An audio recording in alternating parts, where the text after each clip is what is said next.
आपल्याला तर रोज डाएटसाठी मासे लागतात आणि जायचं होतं प्रकाशाला आज. तर कशासाठी मित्रांनो सांगतो. आज सकाळी ब्रश केला आणि त्यानंतर थंड्या पाण्याने आंघोळ केली आणि पहिली मील खाल्ली. आज 8 अंडे 30 ग्राम ओट्स, त्यानंतर घेतली ब्लॅक कॉफी.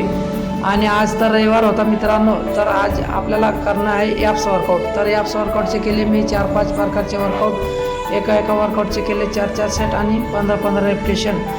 त्यानंतर मग मी बाजारात गेलो केळी घ्यायला आणि एक केळी आणि खजूर खाल्ला. त्यानंतर मग रुद्रसोबत निघालो आम्ही प्रकाशा जाण्यासाठी आणि रस्त्यातून लहान भावाला पण घेतलं. मग निघालो आम्ही प्रकाशाला. त्यानंतर पोचलो आम्ही वैजाली आणि प्रकाशाला कशासाठी आलो मित्रांनो, कारण की आपल्या मोठ्या भावाच्या मुलीचे लग्न आहे 2027. त्यासाठी आपल्याला हॉल बुकिंग करण्याचा होता. तो हॉल बुकिंग केला त्यांच्याकडनं आम्ही प्रकाशाला जाऊन. आणि प्रकाशाला आलो तर मासे घेणार नाही असे होणारच नाही मित्रांनो. आपल्याला डाएटसाठी ताजे मासे घेतले. मग आजचा ब्लॉग इथेच संपवतो. फॉलो करायचं विसरू नका. तुमच्या खानदेशच्या भावाला तुम्ही असं सपोर्ट करत राहा. चला मग भेटू उद्याच्या न्यू ब्लॉगला. जय महाराष्ट्र, जय खानदेश मित्रांनो.